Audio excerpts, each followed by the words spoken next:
somebody once asked me, well, have you ever lied about things? Sure Yeah. I have. And this is the other fact. In almost every case, I got away with it. Yeah. Admit it. Okay? Yeah. You got away with it. You told a lie, and people believed it, and you got away with it. It works. Like, do I believe George Washington threw a, what was it, silver dollar all the way across the Potomac? But he's never told a lie. That's the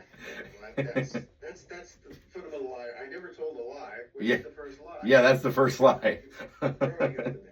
So if you want to deceive people, it's generally not that hard. But the key to doing that is to figure out what they already believe to begin with. You have to go in that direction. So good propaganda doesn't try to convince people who believe something that they're wrong. It takes the beliefs they already have and uses that against them. You begin by agreeing with them.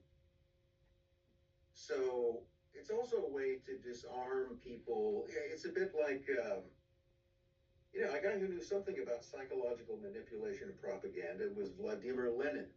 Yeah. And one of the things is that Lenin would often, people would come up to him and criticize him, well, your idea is just completely unworkable. And he'd go, yeah, it's true. Okay. See, the way you disarm with criticism is you agree with it. Yeah. No, you're just a complete asshole. Yeah, I am. Yep. Okay. I've had experience with that. I've had experience with using that tactic. Yeah.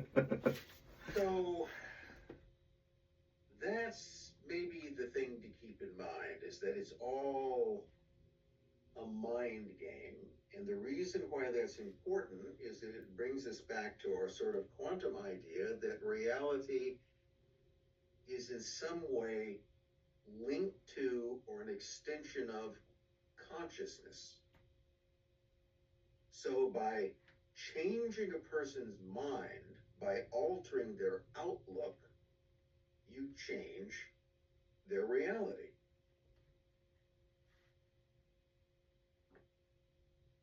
It's just that simple. Yeah. So it pretty much stems back to, like we were saying again, the now, would you say, so the one question, because I had a few questions come in that when I was talking about this, there was a few questions people had.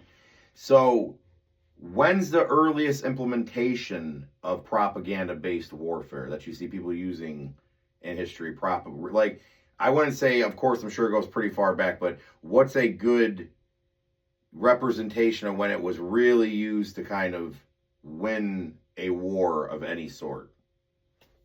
Well, one example that comes to mind, there are probably others. The first battle in record, now there were battles before this, but the one that we know anything about, the first sort of military campaign, is around, I don't know what, 1500, 1700 BC. It's a thing called the Battle of Megiddo. And it was a battle between the Egyptians under Pharaoh Tutmosis III. I'm not sure about that, but it was a pharaoh. And guess what he was doing? He was invading Canaan, Palestine. Okay. It's worth noting the first battle in recorded history happens in the Middle East. Yeah. And they've just been going on ever since. So what it was is that there were a group of little city-states up there, and they were sort of under his control, and they had rebelled, and he was sending in an army to sort of bring them back under Egyptian control. And one of the things that he supposedly did was that he simply told them that he was coming. Right? Massing an army, I'm coming for you. There's going to be an invasion. I'm bringing a big army, which wasn't that big. But that sort of made them nervous. Mm-hmm. Okay? And they weren't really sure what direction that he was going to come. So that was it. You just make this kind of threat. How many times have you seen this in a movie where the hero goes, I'm coming for you? Yeah. So now you've got something to worry about. And particularly when you know that this person is serious and they have some kind of force. So that was an example of putting concern. Now the question was, when is he going to come? What direction is he going to come? And then in the actual application, in the actual sort of work up to the battle itself, the rebels, let's call them, had drawn up a defensive perimeter around this large city, this sort of fortress city of Megiddo. And their army is out in front of it. So they decided they wanted to meet the Egyptians in open battle, as opposed to simply taking refuge inside the walled city. The reason for that is that if you take refuge inside the walled city, you're safe, but you're going to be trapped there. You'll be besieged. And sooner or later, the food and water will run out, and that will be difficult. On the other hand, if you meet your enemy in front of the city in open battle and defeat them, if you destroy the Egyptian enemy, then you destroy the threat, as opposed to simply being surrounded by it. So there were basically two routes to the battlefield that the Egyptians could take. And one of the things the Egyptians are doing is that they're moving. Notice what's happened here. The Egyptians are moving forward. They're advancing to engage their opponents. Their opponents have taken up a static position and are waiting for the Egyptians. There are two different mentalities here. It's what in warfare is called initiative. The person who holds the initiative is the person who is forcing their opponent to respond to what they're doing. Okay, I see. So the Egyptians advance towards Megiddo, and the rebels could do too. They could advance towards the Egyptians. They could have launched a kind of counterattack, but instead, they take this defensive mindset, and they simply wait for the Egyptians to show up. They've stopped moving. They're uncertain as to what to do. So the Egyptians have the initiative, and basically there were, I can't remember if it was 2 or 3, there were only a certain number of routes they could take through the mountains to get to the site of the battle. And there was an easy route, and there was a hard route. And the Egyptians used, by planting rumors and whatever else, they wanted to think. Now, first of all, what is it that the rebels thought the Egyptians were going to come? There's an easy route and a hard route. What way would they probably come? Well, I'd take the easy route. Because we can move much faster. We can move our chariots and our wagons and everything through there.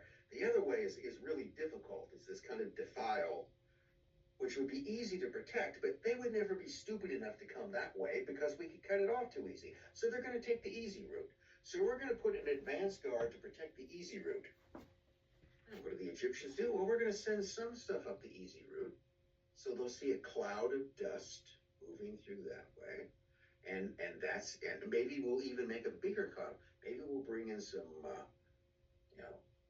horses, whatever we can find. Maybe we'll just enlist a bunch of villagers. We're going to raise this big cloud of dust so they'll see it, and that will confirm the belief they already had. While the main army is going to sneak through the difficult way and surprise them by coming out on their flank where they're not expecting it. And that's what happens. Yep. And it is a victory. The Egyptians win. We know this because they later went back and built steles commemorating their victory with all the prisoners they were taking. But the whole thing, and this wasn't done because the Egyptian force was numerically larger. It was actually probably somewhat smaller. Mm-hmm. It wasn't like they brought in overwhelming force. Instead, at each step in this campaign, you can see the Pharaoh and the Egyptians using psychological warfare to keep their opponents off balance, disguising them so they can't figure out what we're doing, while we're forcing them into a situation where they basically just sit and wait for us to show up and defeat them. And that's what happens. Now, that's interesting how, like you said, it's they're creating a diversion over here.